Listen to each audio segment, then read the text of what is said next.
hot breath of Cerberus. The nauseatingly hot, humid breath of Cerberus poured over me as the three-headed hellhound barked and snarled at my fleeing form. There are few that Cerberus has ever pursued with greater passion than he, or should that be they, hounded me. After all, I had previously passed through hell and escaped up the river Styx, an accomplishment a mere handful of mortals can legitimately claim. 5 years earlier, I had marched into hell of my own accord, convinced that I could survive and thrive in the land of bilk and money, unaware that the fire and brimstone I would find there would nearly consume me, and that only a charred and scarred remnant of who and what I had once been would emerge, but emerge I did. I had gone to hell for that most trite yet powerful of reasons, love for and pursuit of a goddess. A goddess whose superhuman powers and attributes allowed her to walk within the bowels of the underworld and remain untouched. My own private Persephone, whom even the underworld could not besmear. I had dared dream that a mere mortal could thrive where the gods walked unbounded, and in my hubris I followed my goddess straight to hell, a decision that brought unto me an eternity of seething and suffering, a never-ending torment, until at last she ferried me back up the river Styx and returned me to earth, much to the consternation of both Charon and Cerberus. The aid of my goddess, I had escaped hell, I had secured freedom, and for 2 years I had remained free, only to again follow that darkest of rivers to that saddest of locales. I had willingly re-entered hell for the same reason I had gone there initially, for the sake of love. And now Cerberus barked, snarled, and chased me as I traveled southbound on US 19 through Tarpon Springs, Florida. I really hate Florida. If one were to go on a Hajj searching for hell on earth, then one would surely wind up in the Sunshine State. I will not enumerate the logic nor logistics of my loathing. Suffice it to say that in the spring of 2014, my beloved goddess Durga moved to Florida, and that when I followed her to Tampa Bay in August of that same year, I was both optimistic and naive. Neither of those conditions lasted. Florida was so hellish for me that we did indeed reverse our southbound travels down the river Styx, when we instead traveled up the cold, dead river 27 months later. After over 2 years in hell, we left Tampa, a locale I hoped never again to visit, for a more enlightened and enlightening locale. Alas, hope is a commodity so easily shattered. I managed to stay free of Florida's clutches for just over a year, until I allowed myself to be coerced to touch the tawdry soil of Florida in December 2018, when Durga and I drove from Raleigh, North Carolina to Jacksonville, Florida, where we rendezvoused with son Sean and his S.O. Lauren.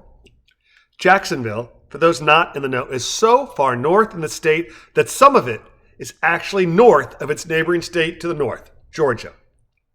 This geographical anomaly comforted me as I reminded myself that Florida covers nearly 450 miles of latitude, and that we would trespass a mere half degree, 36 miles downward into the maw of the unholy Mecca. Not so for our trip this year, when Durga and I entered the belly of a mighty bird that winged us straight into the heart of hell itself. I was back in Tampa, and despite being met by family and friends at the airport who loved me, I was feeling queasy.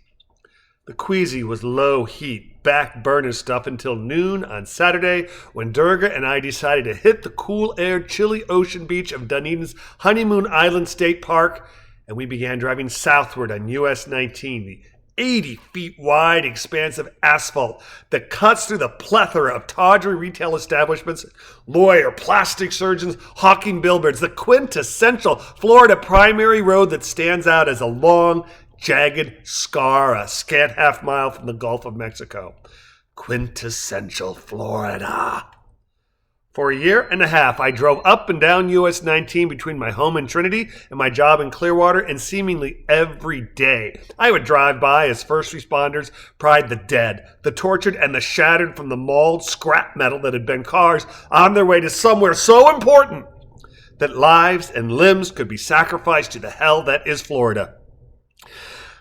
US 19, the route where people drearily plod step by step to their low-paying jobs, sweating beneath the broiling sun and wading through the monsoon rains as drivers whose cars cost hundreds of thousands of dollars blare their horns at them for daring to make them pause and wait as the downtrodden, impoverished workers cross with the light at intersections. US Highway 19 epitomizes all that is wretched and regurgitative about Florida. A perfect metaphor for multi-trillion-dollar development of swampland.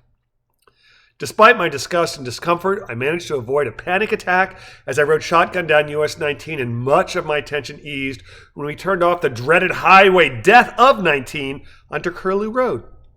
I scanned both sides of Curlew as multitudes of cyclists rode up and down the sidewalks, their handlebars laden with plastic sacks filled with bottles of beer and more potent punches.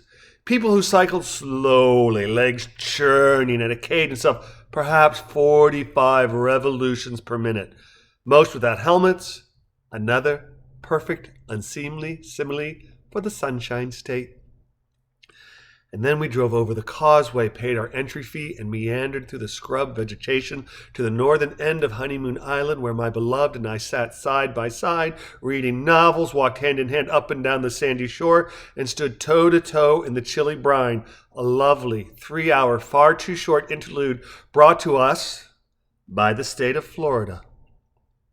We have a son in Florida, a fact we all bemoan, and until he is free of the stand-your-ground, doctor-delivered, double-D state of iniquity and absurdity, I am destined to return to hell time and again, a fate to which I am resigned in the name of love and family, to follow until he moves to higher ground where the ocean's rising tides sweep the thin strip of hell off the map. Cerberus, we shall meet again.